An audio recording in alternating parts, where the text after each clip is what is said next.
ምን አይነት ቀርቤታ ነው ያላችሁ? ምን ሳየው የሚወድሽ አይነት ነገር እየመሰለኝ አይደለም። እሱ እንደሚወድሽ ይነግረኛል፣ የማየው ነገር ደግሞ እንደማይወድሽ ነው። አንቺ መውደዱ እንጂ የሚያደርገው ነገር በተግባር እየታየሽ አይደለም። ስለዚህ አንቺ የሚመርጥ ከሆነ እኛ በግልጽ እንነግረዋለን። መሆን ያለበትን መራመድ ባለበት መንገድ ይራመዳል። አይ እሷን ነው የምፈልገው የሚል ከሆነ ከህይወትሽ ይወጣል፣ አዲስ ህይወትሽን ትጀምሪያለሽ ማለት ነው። አብርሃም ጋር ፍቅረኛሞች ናችሁ ወይንስ ደግሞ ኖርማል ጓደኛሞች እህትና ወንድም ናችሁ? አፈቅርሻለሁም አፈቅርሃለሁም የምትባባሉት እናንተ ናችሁ ብትባባሉም ማለት ነው። እና እንደዚህ አይነት ነገር አለ ወይ እናንተ መሀል? አፈቅርሻለሁ ብሎሽ ያውቃል ብሎሽ ያውቃል? እኔ አንድም ቀን ሰምቼ አላውቅም። እውነት ለመናገር እኔም እንደዚህ 100% ሆኜ የምናገርበት ምንም አንደበት የለኝም። እና ቢለይሽ አንቺ ነው የሚጎዳሽ ማለት ነው? እኔ እንዲርቀኝ ስለማለት እስኪ አንተ ንገረኝ፣ ቢለያት እሷን ነው የሚጎዳት? እርግጥ ስሜቱን ያልጠየቅኩትም እንዳልኩ ነው። አንደኛ ስሜቱን ስጠይቀው እያስጨነኩት እያስደበርኩት ወይ ደግሞ የሆነ በቃ ወይ የሚለየኝ አይነት ስሜት ስለሚሰማኝ ነው። እስካሁን ድረስ ለኔ ያለ ፊሊንግ እንዴት ነው ብዬ አልጠየቅኩት። እንደ ሴት ልጅ ይሄ ሁሉ ጊዜ አብሮሽ ሲበላ ሲጠጣ ስትዝናኑ ብዙ ጊዜ ስታሳልፉ እነዚህ አይነት ነገሮችን መረዳት መቻል አለብሽ። ግዴታ አፈቅርሻለሁ ማለት የለበትም። ከንግግሩም ሊሆን ይችላል፣ ከተግባሮቹም ሊሆን ይችላል። የምትረጂው ነገር ነው። አንቺ ምክንያት ከቤተሰቦቹ ጋር ሲጣላ አውቃለሁ፣ ከጓደኞቹ ጋር ኢቭን ከሩታ ጋር ሁላ ሲጣላ አውቃለሁ። ስለዚህ እኔ ፍቅረኛሽ እንደሆነ ነው የሚሰማኝ። ሰላም ሰላም፣ እንዴት ናችሁ? ውድና የተከበራችሁ የኛ ቤተሰቦች በያላችሁበት ሰላማችሁ ይብዛልን። ዛሬ ተመልሼ መጥቻለሁ። ዛሬ ስመጣ በጣም በአስቸኳይ እና በጣም አሳዛኝና ልብ ሰባሪው የሄርሜላ ወንድም አብርሃም አይወድሽም ብሎ ዛሬም በሁለተኛ ፓርት ቪዲዮ መጡ ማለት ነው። ብሩኬም ይሄ ነገር ያጠራጥራል፣ አብርሽ የሚያደርገው ነገሮች ሁሉ በጣም ትክክል አይደለም እያለ ነው። ሄርሜላም ታዲያ እኔ ግን ወደዋለሁ እያለች ነው። አንቺ ብወጂው ፍቅር ከሱ ጋር ተለለ ምን ያደርጋል?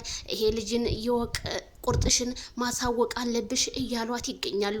እኛ ታዲያ ምን እንፍረድ? እንዴት እንበል? ትናንትና ቻኩዚ እያሉ ሲሳሳሙ ምንም ሳይቀራቸው አይተናል። ዛሬ ታዲያ ደግሞ በመካከላቸው ምን ተፈጥሮ ነው? ብሩክና እንዲሁም አቤላዬ የተናገሩት ንግግር ግን እኔ በጣም ቅር ብሎኛል ማለት ነው። መቼም እነሱ ከማይክል ጃክሰን በስተጀርባ ያለውን ነገር አጥንተው ነው ይሄንን ያሏት ማለት ነው።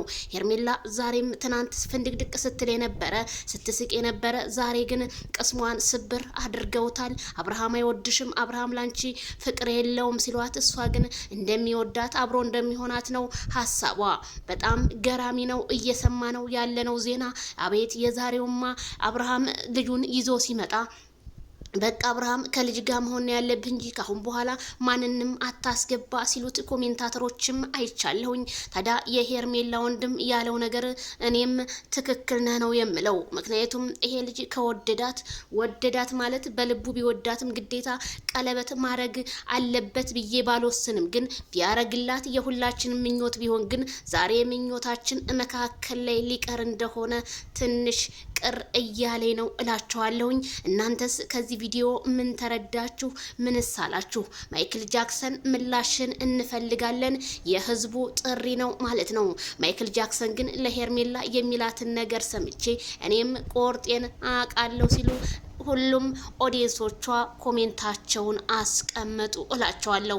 ታዲያ እነ ብሩክ እንደዛ አሾይና ገዳዬ አዲስ አበባ ላይ ከአሜሪካ ብር ከላከ ከእንደዚህ ተልኳል ሰርግ ልናረግ ነው ስትሉ የነበረ ዛሬ ደግሞ አይወድሽምን መልእክት እንዴት ልታመጡ ቻላችሁ? እኔም ጥያቄ ነው ማለት ነው። በፊቱኑ እሷ ባልቀረበችው አንተና ቤላ ይወድሻል ያፈቅርሻል ከሱ ጋር መሆን ያለብሽ ብላችሁ አቀራርባችሁ አሁን ያዙ ይልቀቁኝ የምትሉት ነገር ግን ግራ እየገባኝ ነው። በጣም ነው የሚያሳዝነው። ይሄ ቪዲዮ ይድረስ አብርሃም መልስ ይስጠን ላይ